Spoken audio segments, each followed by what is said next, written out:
Hey everyone, how's it going? It's Russell here, and if there's one thing that this pandemic, as well as all of these COVID response benefits, has made clear, it's that Canada's Employment Insurance Program, or EI program, is due for a major overhaul. And now that we're heading into election season, we're actually starting to get some information on what changes could be coming down the pipeline when it comes to this program. So in today's video, I've got information about a new Super EI program, as well as changes to EI sickness benefits, and a new minimum amount for any EI payment going forward into the future, as well as the way that some parties are planning on expanding the eligibility of this program to way more people, and which political parties are promising each of these things. But before we get into it, make sure to check out the link in the description where you can get 40% off the Canada Money Mastery program, where we talk all about building wealth right here in Canada, and that coupon code will be expiring at the end of the month. And also you can open up an account with Wealthsimple where you'll earn 2 free stocks valued anywhere up to $4,500 each. So make sure to check that out if you haven't already done so. But let's dive into this new information about the EI program changes. We're going to start with the smallest changes and work our way up to the biggest changes. So take a look at this information.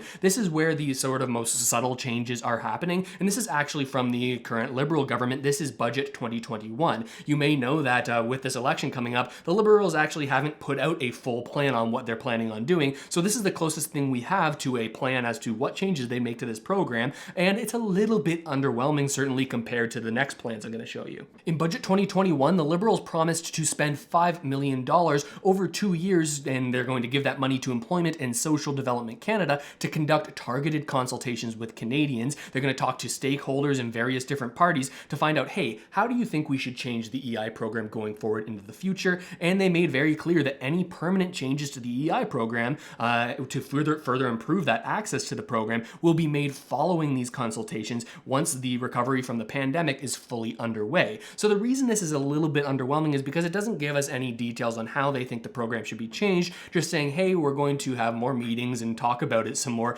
and then sort of announce what our findings are from those meetings to determine what we should do with this program. The budget from the Liberals also proposed to make some changes to the EI sickness benefits program, saying that 15 weeks of sickness benefits available under EI currently is just not enough, and they made a proposal here saying that, hey, we're going to fund this with $3 billion over 5 years starting in 2021 to 2022, and almost $1 billion per year ongoing to enhance sickness benefits from 15 weeks to 26 weeks. Now, this 26-week amount is a little bit odd, especially given that a few months ago, when the House of Commons was still in session, all of the parties sort of voted on a motion saying, hey, we all recognize that we want to increase EI sickness benefits up to 50 weeks, so it's a little bit odd that they went with this a 26 number. This gets even more odd when you consider that both of the other major parties, the NDP and even the Conservatives, have gone with far more progressive proposals with how they'd change this EI program to fit the modern day Canada. This information is directly from the 115-page plan that the NDP have put out about how they'd change things if they were in power,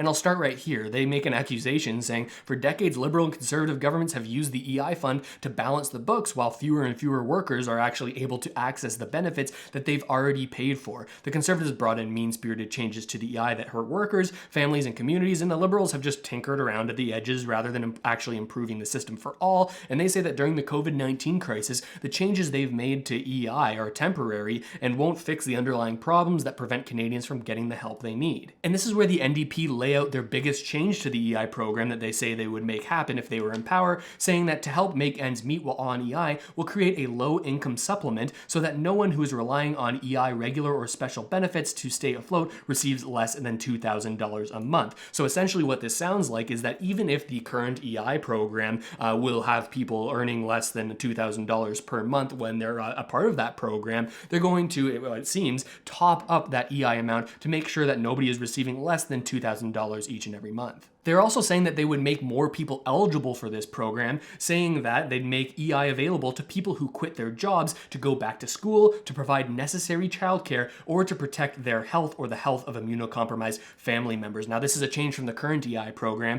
because you might remember that as it stands right now, in most cases, if you are leaving your job voluntarily, well, then that will actually make it so that you're not eligible for the EI program, again, in the vast majority of cases. And while as it stands right now, the Liberal government is proposing to increase employees' sickness benefits from 15 to 26 weeks, the NDP are saying, hey, we're going to raise that amount, the maximum amount of weeks that you can be on EI sickness benefits, from 15 weeks all the way up to 50 weeks, and also allow for people who have episodic illnesses and disabilities to access EI sickness benefits a day at a time so that they can apply just like whenever they're actually in need of this employment insurance and not have to do it for a long extended duration of time for, again, these niche situations. And despite the narrative that a potential conservative government would support Canadians the least, they're actually a lot more progressive, at least when it comes to EI, in terms of what support and what changes they'd make. Let me show you what I'm talking about. It takes the place of like three different changes that they want to make. The first one, allowing gig economy workers to be included in this program, as well as some changes again to the EI sickness program, as well as something called Super EI. Let me show you what I'm talking about. In this section, the Conservatives make note that the EI program was built a long time ago and didn't include things like the gig economy, and many people who are working in various situations, like I said, like the gig workers, independent contractors, online platform workers,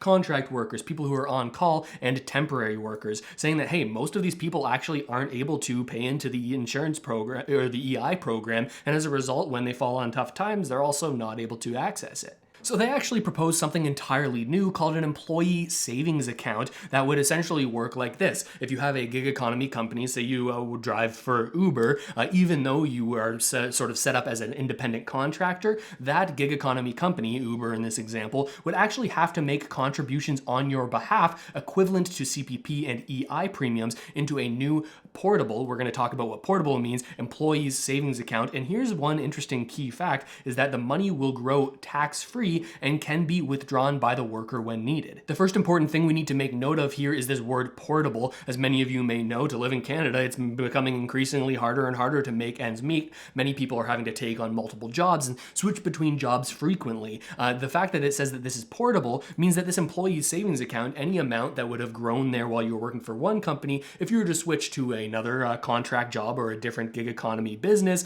well, that savings account would actually transfer over with you and you wouldn't lose the money that had been building up there while you were working at that first job. The other interesting thing to note is that they say this would be tax-free, meaning the income or the money that gets paid into that employee savings account, well, that wouldn't be taxable, both when you put that into the account or when the business puts it into the account for you, or when you take it out. And it seems like they'd be relatively lax as to when you can take it out, just saying that, hey, that can be withdrawn by the worker when they need it. So we'd have to wait and see if there's any sort of other stipulations on when you can take that money out, but certainly an interesting idea. The next change that they proposed is to EI sickness benefits. Again, like I said, all of the politicians voted in the House of Commons in favor of extending sickness benefits to 50 weeks. That's what the NDP chose to go to, but it seems the Conservatives have gone even farther than the NDP, adding an additional 2 weeks of EI sickness benefits, up from 15 weeks all the way to 52 weeks. That's what this potential Conservative government would commit to. And finally, they've proposed something called Super EI, and let me read exactly what they have to say about it because it is a different idea here.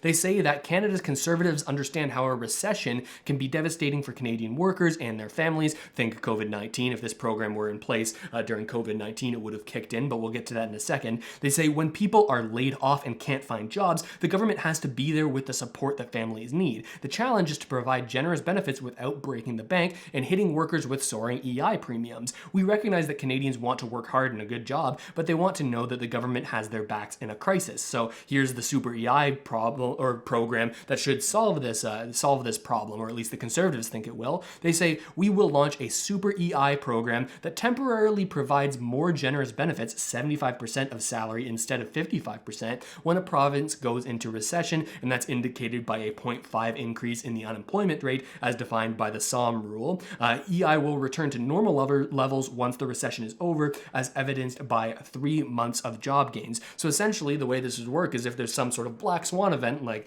COVID actually happening, they would initiate this Super EI program when the unemployment rate gets high enough, and as a result, that EI premium that you'd be paid because there's just so many people out of work in the middle of a recession, well, it would actually be higher than the typical normal EI program. The idea seems to be that when everyone is collectively falling on hard times, that they would raise the amount that everyone is receiving to sort of get them through that specifically tough time for the province as a whole, rather than raising people's individual EI premiums when it's just them that are currently out of work, but the employment rates are still staying at a normal level. So lots of potential changes coming down the pipeline depending on the results of this election, and it's interesting to see which parties are in support of what and how that may not sort of line up with the typical narratives around each of those parties. But I'm curious what you have to say about all of this. What do you think of the Super EI program? What do you think of the extension of these sickness benefits? Let me know down there in the comment section. I read everyone and try to reply to as many as I possibly can. And of course, make sure to check out the link in the description where you can get 40% off the Canada Money Mastery program. Again, that coupon code is expiring at the end of the month, and get 2 free stocks with Wealthsimple valued anywhere up to $4,500 when you deposit and trade $100 on the platform. So check that out if you haven't already. But with all of that said, thanks so much for watching, everybody. I really hope this video has helped you out at least a little bit,